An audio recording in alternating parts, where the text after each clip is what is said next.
Hello traders. तो आज इस वीडियो में हम लोग देखेंगे किस तरीके से हमने एसएल हंटिंग का यूज़ करके अपने ट्रेड को आइडेंटिफाई किया और साथ ही में देखेंगे उस ट्रेड के पीछे क्या लॉजिक्स थे। सबसे इंपॉर्टेंट बात एसएल हंटिंग में वो है कि जब आप एसएल हंटिंग का यूज़ करते हो तो उसके पहले आपको प्रीवियस डे का मार्केट देखना बहुत ज़रूरी है। जैसे कि मैंने इसके पहले वाले वीडियोज़ में आपको बता रखा है, आपको उसको एनालिसिस करना पड़ता है कि प्रीवियस डे मार्केट का सेंटीमेंट क्या था और मार्केट ने किन लोगों को ट्रैप किया था, यानी कि बायर्स को ट्रैप किया था या फिर सेलर्स को ट्रैप किया था।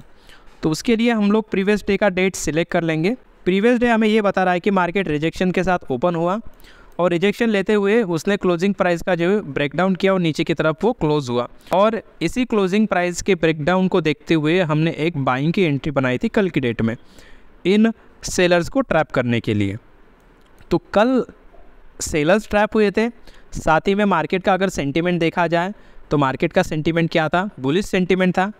तो उसी के हिसाब से आज हमारा लॉजिक क्या बनेगा कि कल अगर मान लीजिए मार्केट में सेलर्स ट्रैप हुए हैं तो आज मार्केट में सेलर्स ट्रैप होने के चांसेस बहुत कम होते हैं। और दूसरी बात, कल का जो सेंटीमेंट मार्केट ने क्रिएट किया था वो बुलिश सेंटीमेंट था। तो इसके हिसाब से काफ़ी रिटेलर्स लोग जो है यहाँ पे बाय साइड की एंट्री ही बनाएंगे और उसी के हिसाब से मार्केट जो है क्लोजिंग प्राइस यानी कि ओपनिंग प्राइस के आसपास आपको कुछ ऐसे सेंटीमेंट दिखाएगा जिसके हिसाब से जो है आपका माइंड भी बाइंग साइड का हो जाएगा और वहीं से जो है आपका स्टॉप लॉस मार्केट हिट करने के लिए नीचे की तरफ डाउन साइड की मूवमेंट करेगा। तो देखते हैं आज किस तरीके से हमने इस लॉजिक का यूज़ किया और अपने ट्रेड को इनिशिएट किया। अब बेसिकली यहाँ पे एक बात मैं बता दूँ कि आपको एक यहाँ पे मैं सीक्रेट भी बताने वाला हूँ जो कि वीडियो के एंड में रहेगा। वो सीक्रेट ये है कि आप देख पा रहे होंगे कि यहाँ पे मैंने 2-3 लेवल्स ड्रॉ करके रखी है। तो ये लेवल्स ड्रॉ करने का तरीका क्या होता है, हम लोग कैसे इन लेवल्स को ड्रॉ कर सकते हैं और उसके हिसाब से हम लोग कैसे काम कर सकते हैं, इसके बारे में मैं शॉर्ट में आपको वीडियो के एंड में बताऊँगा।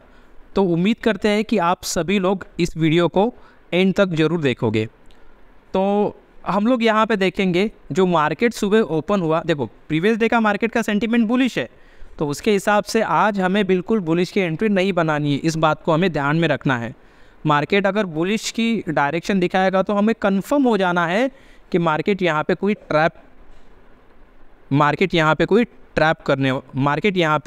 करने वाला है। अब इसके बाद देखो मार्केट सुबह ओपन कहाँ पे हुआ, क्लोजिंग प्राइस के ऊपर, और ऊपर ही काम कर रहा था। तो ऊपर कैसे काम किया, पहली कैंडल क्लोजिंग प्राइस के ऊपर, दूसरी क्लोजिंग प्राइस के ऊपर, तीसरी कैंडल ने क्लोजिंग प्राइस का सपोर्ट का रिजेक्शन लेके ऊपर क्लोज किया और चौथी कैंडल देखोगे तो ये भी स्टार्टिंग में ग्रीन ही थी, बाद में ये रिजेक्शन करके नीचे आई है। तो मार्केट ने क्या किया, क्लोजिंग प्राइस का सपोर्ट दिखाने की कोशिश कर रहा था।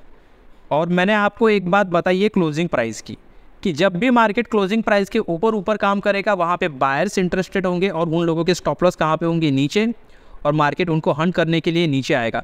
और जब भी मार्केट क्लोजिंग प्राइस का ब्रेकडाउन करके नीचे क्लोज देगा तो उनके स्टॉप लॉस होंगे ऊपर की साइड और मार्केट उनको ट्रैप करने के लिए ऊपर जाएगा। ये बात आपको ध्यान में रखनी है और ये एसएल हंटिंग का सबसे इंपॉर्टेंट रूल होता है। मैंने 2-3 वीडियो में सेम चीज़ आपको बताई है, आप जाके बैक टेस्ट कर सकते हो कि मार्केट क्लोजिंग प्राइस के ऊपर रहता है तो बायर्स को ज़्यादा ट्रैप करता है और जैसे ही क्लोजिंग प्राइस का ब्रेकडाउन करता है तो वहाँ पे सबसे ज़्यादा सेलर्स को ट्रैप करता है। ठीक है, अब बढ़ते हैं हमारे लॉजिक्स को हमने कैसे यूज़ किया।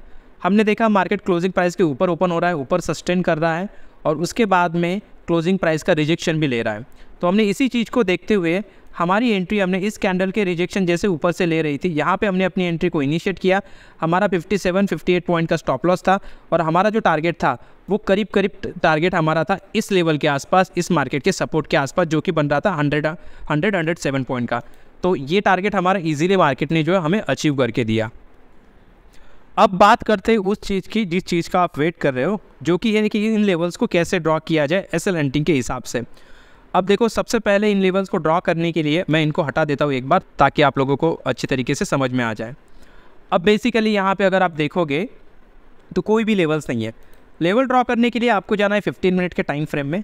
जैसे आप 15 मिनट के टाइम फ्रेम में जाओगे तो आज अगर आपको ट्रेड लेना है तो आपको प्रीवियस डे के मार्केट के हिसाब से लेवल्स ड्रॉ करनी पड़ेगी। तो ये 9 तारीख है और हम क्या करेंगे फिर, आज अगर हमको ट्रेड करना है तो हम लोग 8 तारीख के मार्केट का जो है लेवल्स हम लोग उसके हिसाब से ड्रॉ करेंगे। तो मुझे यहाँ पे कौन कौन से लेवल्स दिख रही है, पर्टिकुलर एक क्लोजिंग प्राइस के समय समय ये एक लेवल बना दिया है मार्केट ने, एक रेंज बनाई हुई है। उसके बाद मार्केट ने जो है यहाँ पे एक ये वाला एक रेंज बनाया हुआ है, ठीक है। और मैं यहीं पे क्यों ड्रॉ कर रहा हूँ लेवल्स को, तो देखो एसएल हंटिंग में काफ़ी सारे सेटअप्स हैं। उन सभी सेटअप्स में से मैं ज़्यादातर क्लोजिंग प्राइस वाला सेटअप चूज़ करता हूँ। क्लोजिंग प्राइस वाला सेटअप, इसका मीनिंग ये है कि जब कभी मार्केट क्लोजिंग प्राइस के आसपास ओपन होता है तो आपको किस तरीके से एसएल हंटिंग का यूज़ करना है। और मैं इस सेटअप को ज़्यादातर इसलिए यूज़ करता हूँ कि काफ़ी बार आप देख पा रहे होंगे कि मार्केट जो है क्लोजिंग प्राइस के आसपास ही ओपन होता है, तो मुझे उसी क्लोजिंग प्राइस के ट्रैप को मुझे आइडेंटिफाई करना है। इसीलिए मैं क्लोजिंग प्राइस के आसपास का जो लेवल्स मार्केट ने बना के रखा है, सीधा सीधा सपोर्ट रेजिस्टेंस, उन लेवल्स को जो है मैं ड्रॉ कर लेता हूँ। उसके बाद मैं जाऊँगा 1 मिनट के टाइम फ्रेम में, और आज का डेट में जो है ओपन कर लूँगा यहाँ पे 9 अक्टूबर की डेट। और उसी के साथ साथ आपको देखना है कि आपको यहाँ पे एक और लेवल ड्रॉ करनी है जो कि क्लोजिंग प्राइस की रहेगी पिछले दिन की, ठीक है। ये काफ़ी इंपॉर्टेंट है। अब आप क्या देख रहे हो कि मार्केट ओपन हुआ क्लोजिंग प्राइस के ऊपर, और क्लोजिंग प्राइस के ऊपर अगर ओपन होके मार्केट रिजेक्शन दिखाता है ऊपर की तरफ और ऊपर जाने की कोशिश करता है, तो आपको समझ जाना है कि यहाँ पे बायर्स का ट्रैप होने वाला है और मार्केट नीचे आएगा। और जैसे ही मार्केट अगर क्लोजिंग प्राइस का ब्रेकडाउन करके नीचे आता है और क्लोज करता है, तो आपको समझ जाना है यहाँ पे कोई भी सेलिंग की एंट्री नहीं बनाना है। मार्केट जो है इनको ट्रैप करने के लिए ऊपर जाएगा, ये ज़्यादा प्रोबेबिलिटी होती है। तो आप सीधा सीधा देखोगे क्या हुआ, मार्केट में क्लोजिंग प्राइस का हमने लेवल ड्रॉ करके रखा था, इसके ऊपर मार्केट ओपन हुआ और ऊपर की तरफ रिजेक्शन दिखा रहा था, यहाँ पे बार बार रिजेक्शन दिखा रहा था। हम लोग 100% यहाँ पे कंफर्म हो गए। एक तो सेंटीमेंट भी कल का बुलिश था, उसके हिसाब से आज हमें बेरिश की एंट्री बनानी थी, और दूसरा हम लोगों को कंफर्म तब हुआ जब मार्केट इस क्लोजिंग प्राइस का बार बार रिजेक्शन ले रहा था और यहाँ पे बायर्स को इन्वाइट कर रहा था, और इसी को देखते हुए हमने जो है यहाँ पे अपनी सेलिंग की एंट्री को इनिशिएट किया था। तो ये सारे लॉजिक्स थे आज के ट्रेड के पीछे।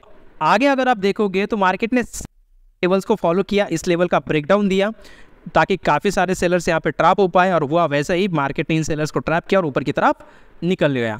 तो यही चीज़ें होती है मार्केट में, इसी तरीके से जो है मार्केट हमेशा काम करेगा। आई होप कि इस वीडियो के माध्यम से आपको काफ़ी सारी हेल्प मिली होगी, और आप भी इस वीडियो के साथ साथ एसएल हंटिंग क्या है, किस तरीके से काम करता है, वो सीख पा रहे होंगे। और अगर आप चाहते हो कि एसएल हंटिंग को डिटेल में सीखना है या फिर एसएल हंटिंग के बेसिक्स सीखने हैं, तो आप इस वीडियो के नीचे कमेंट करना एसएल हंटिंग, तो मैं एक बेसिक कोर्स बनाऊंगा आपके लिए, जिसमें मैं एसएल हंटिंग के कुछ पॉइंट्स वहाँ पे आप लोगों के साथ शेयर करूँगा, ताकि उस पॉइंट के बेसिस पे आप लोग एसएल हंटिंग का यूज़ करके थोड़ा बहुत मार्केट से रिटर्न कमा पाओ। और आप इसी तरीके के एनालिसिस वीडियो को देखना चाहते हो, तो मैं आपको रिक्वेस्ट करता हूँ कि चैनल को सब्सक्राइब करके रखिए और बेल आइकन को प्रेस करके रखिए, ताकि आपको ये सारी जो अपडेट्स है मेरी वीडियोस की, वो आपको मिलती रहे। Thank you.